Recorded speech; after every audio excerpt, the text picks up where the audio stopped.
It's time to join the American family Robinson again in Birch Falls, where life is certainly having its ups and downs. Some time ago, Luke declared he was fed up with the strain of living up to the title of ideal husband. In fact, he staged a one-man revolt and went off to live at the Regal Hotel in a nearby town, determined to find a little peace for himself. Well, peace was about all he found, for Luke soon discovered that life at the Regal Hotel was a pretty boring affair. And when he heard Myra in her broadcast in Birch Falls beg him to come home, he lost no time in checking out. He's on the night train to Birch Falls now, rather sheepishly tapping the shoulder of the man ahead of him. Let's listen. Yeah? What is it now, mister? Do you mind telling me the time again, friend?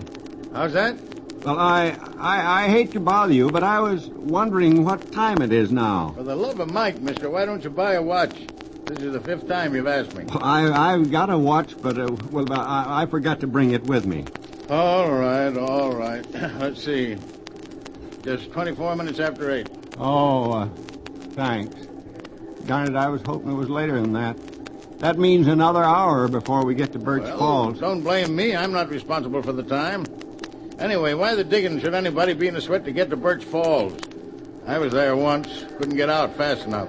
My wife is in Birch Falls. Well, what of it? My wife lives in Kansas City.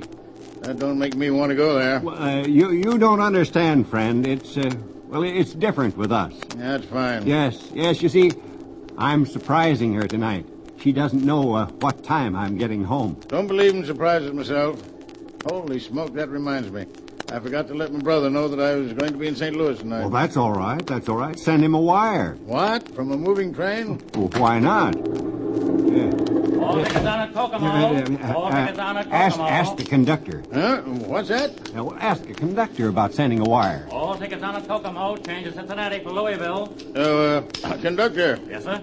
Fella here says I can send a telegram from the train. I was just wondering But sure you can. Just write it out, give it to me, I'll get it off at the next stop. Well, that's fine. Got a pencil? Sure. Hey, you can have mine. Here. Thanks. Okay, mister. I'll write out the wire and give it to you in a couple of minutes. Sure. Okay. I'll pick it up on my way back. Tickets, please. All tickets on at Kokomo. Arriving St. Louis, 11:47 tonight. Expect to stay several days. Those are certainly 2 words you hear a lot these days, don't you? Meet me at the station. Huh? Yeah. What's that? I say, it's amazing how often these days you hear those 2 words the conductor was using. Sure and okay. Sure and okay what? Well, you don't understand. I mean, the way the conductor jumped to help you out with your telegram. Oh. Yeah, mighty encouraging sign of the times. Puts me in mind of the defense program. Defense program? No. The defense program. You'd better come up here and sit with me, mister. I'm a little deaf. Well, certainly, don't mind if I do. I'll get these papers out of your way. Oh, thank you. Oh, that's all right. Don't bother. Now, look, do you mind telling me what in tarnation the defense program has to do with the conductor on this train? Well, it's not the conductor. It's what he said and what he did. It shows a spirit of cooperation. You see what I mean? No, can't say it I do, mister. Well, look at it on a wider scale. I mean, start with this railroad and that conductor, and then branch out all over the country, and you get an idea how businessmen and manufacturers are making the defense program tick. Oh, mister, I like facts. So do I. Well, for instance, I heard a little item on the radio a couple of nights ago about the government needing tungsten for some tanks that they wanted to build. Yeah? Yeah. Well, they found some tungsten, all right, way over in Turkey. But they didn't know how to get it. Didn't know of any ships in that part of the world that could pick it up. That's so? What'd they do? Why, they called on the businessman in the National Defense Commission. Industry got busy, found a ship. And quick as a flash, the answer came back, sure, we can pick it up. Well, I'll be darned. You know, that kind of jives with an article in the paper right here. Yeah? Let me see now. Yeah? That there a minute ago. Well, just like I was saying, you find it every day. Oh, yeah, here it is. Yeah? A story about some manufacturers who got together and decided to build some planes for the government before the money was even appropriated. Mm-hmm. They sure came out with a hearty okay when America called on them. And they're doing it all over America. Those manufacturers, they know how important it is to get going on this defense business. And they're doing it. Yeah, so it's sure an okay all down the line, huh? Right. Next stop, Toledo. Toledo, next stop. That's right. They're good, dyed-in-the-wool American expressions. And they fit right into the spirit of the times. They show the real spirit of American industry. Next stop, Toledo. You got that telegram, mister? I'll get it off for you. Yeah, here it is. How much it'll be? Now, let's see. Toledo to St. Louis. You better give me $1. I'll bring back the change. Here you are. Thanks. Okay. Be in Toledo in 20 minutes. Oh, just a minute, conductor. I wonder if you'd let me know the time. 8:32. Thanks. Yeah. Well, what's the matter? Don't you trust my watch anymore? Oh, yes. Why, of course, only... Well, I just thought as long as he was here, I'd get the railroad time. No offense meant, old man. No, don't make no difference to me, mister. But, boy, I never saw a guy so anxious to get back to his wife. Oh, I know. Ain't been married very long, huh? First trip away from the little woman. No, not the first one, but believe me, it's the last trip away. Yes, sir, I'm going home to stay. Let me see now. If it's 20 minutes to Toledo, say 19 minutes. Then we wait there 5 minutes. Say, I wonder if that conductor's watch is right. Do you mind just letting me see what time it is once more, old man, by your watch?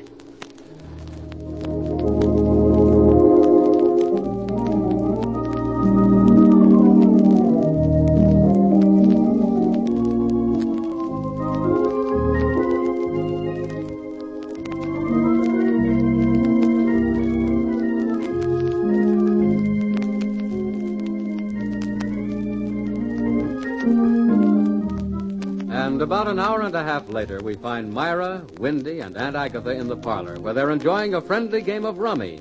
Or rather, it was friendly until... There, I caught you red-handed, Windy. Huh? Now take that ace out of your shoe and put it back in the deck. Windy, I'm ashamed of you. I didn't put it there. It just fell there when I was shuffling. Hell, there, my eye. It's a pity you can't even sit down to an innocent game of cards without reverting to your old habits. Just trying to put a little spice in the game. You mean you're trying to keep your hand in at cheating so you'll be ready when the carnival comes to town next week? Nothing of the kind. You got me all wrong. Oh, answer the door, will you, Windy? Never mind, Windy. I'll go. Well, if you insist, deal 'em out, Agatha. Well, if it's some of Wilbur's friends, tell him he's already gone to the lodge. I'll tell them. Luke. Why, Luke, dear. Oh, I was hoping you... Myra, I came just as soon as I got your message on the radio, and... Oh, boy, am I glad to get home. Well, I must say you look very well, dear. Well, why shouldn't I? Coming home to my wife again? Well, for the love of Mike, haven't you got a kiss for your husband? Oh, yes, of course. Oh, now be careful, Luke. You don't muss my hair. Well, I must say that was rather a restrained kiss, Myra. Well, I didn't mean it to be, dear, but, I just had my hair Say, waved and... listen, what the dickens is the matter? Aren't you glad to see me? Of course I'm glad to see you, dear. Come on in. Let's go in the other room and see Aunt Agatha and Windy. All right, but listen, Myra. I don't think you'd better bring your suitcase in. Just leave it over there by the door. But I've got to bring it in. I got some things in it I want to show you. All right, then. Come on in. Just look who's here, folks. Hello, Aunt Agatha. Hiya, Wendy. Surprised to see me back? Hello, Luke. No, I ain't surprised. Sit down, Myra, and let's get on with the game. Hiya, Luke, eh? Have a good time? Well, it What do you was this say way we and play for a penny a point, girls? Makes it more interesting. It's all right with me. Well, I trust I'm not intruding. Now, Luke. Not at all, Luke, eh? Make yourself at home. Put your suitcase down. For a minute, anyway. What do you mean for a minute, anyway? Now, Luke, please don't cause any trouble. Who's causing any trouble? Unless, of course, it's too much trouble to all of you to have me back again. Luke, I wish you'd sit down and quit fidgeting round. 7, 8, 9, 10 of clubs. Oh, I'm almost out. I can hardly sit down as long as Wendy is occupying my chair. Now then, go and get another one out in the hall. Say, who's got the 10 of hearts, you, Myra? Now, see here, you people. I think I'm entitled to a little explanation of what's going on around here. Will someone mind telling me why I have to be treated like a criminal on parole? After all I did was go away for a little vacation. Oh, don't be ridiculous, Luke. Go ahead, Agatha. It's your deal. Yeah. Very well. Nobody wants to pay any attention to me, then that works both ways. I'm going to take my bag and go upstairs and go to bed. Now, wait a minute, Luke. I have a few presents in my bag, but I guess I can give them to the garbage man tomorrow. Luke, you come back here. There's something you ought to know about. I don't feel like coming back. I'm tired, and I'm going upstairs. Luke, please, come back a minute. Please, there's something that... well, I think we ought to take up with you. Take it up tomorrow. I'm going up and unpack. Now, see here, Luke Robinson, I don't want you to even unpack your bags. Oh, so that's it. I suppose I'm not even to be allowed to stay in the same house with my own wife. Aunt Agatha, how can you still hold such a grudge against me just because I went off on a little trip? No, Luke, you don't understand. We don't hold nothing against you personally. Well, then what in the name... Myra, do you mind explaining what... In a minute, dear. As a matter of fact, Luke, we don't mind having you back socially at all. But not commercially. Get it, Lukey? No, I don't get it at all. Please make an effort to understand, Luke, dear. You see... In plain and simple language, Luke, business has been awful good at the Emporium since you left. Sympathy business. Well, what's that to... You see, dear, all the women feel sorry for me, so they've been patronizing the Emporium to show their sympathy. Oh. And if it's known that you're back in town, then we ain't in a position to get any more sympathy business. You get it, Lukey? But, Myra, if that's the case, why did you lead me on? Why did you tell me to come home? Well, dear, you see, that is... Well, when I gave you the message on the radio to come home, I didn't fully understand the situation at the store. Oh, I see. And after I got the message, then Wendy and Aunt Agatha worked on you and persuaded you that perhaps it might be better if I stayed away a little longer. Well, something like that, dear. You see, it's all for the good of the Emporium. I see. And now what do you expect me to do? Well, Agatha, Wendy, and I, we thought perhaps if you went back to the Hotel Regal, just for a little while, of course. Very well. Give me my suitcase, Wendy. Huh? Thanks. If that's the way you folks feel about it, all I can say is good night. I'll call you up at the Hotel Regal tomorrow, dear. You won't have to. I'll be right here in the house. I'm going upstairs and unpack and go to bed. Now, wait a minute, Lukey. Ain't you got any feelings for the store, Luke? Sure I have. And here's the way I feel about the store. If it's sympathy business you're after, let Myra appear to desert me.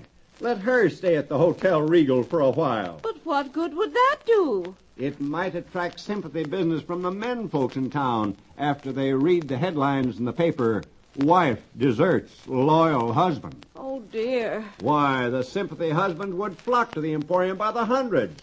Good night, everybody. Think it over, Myra.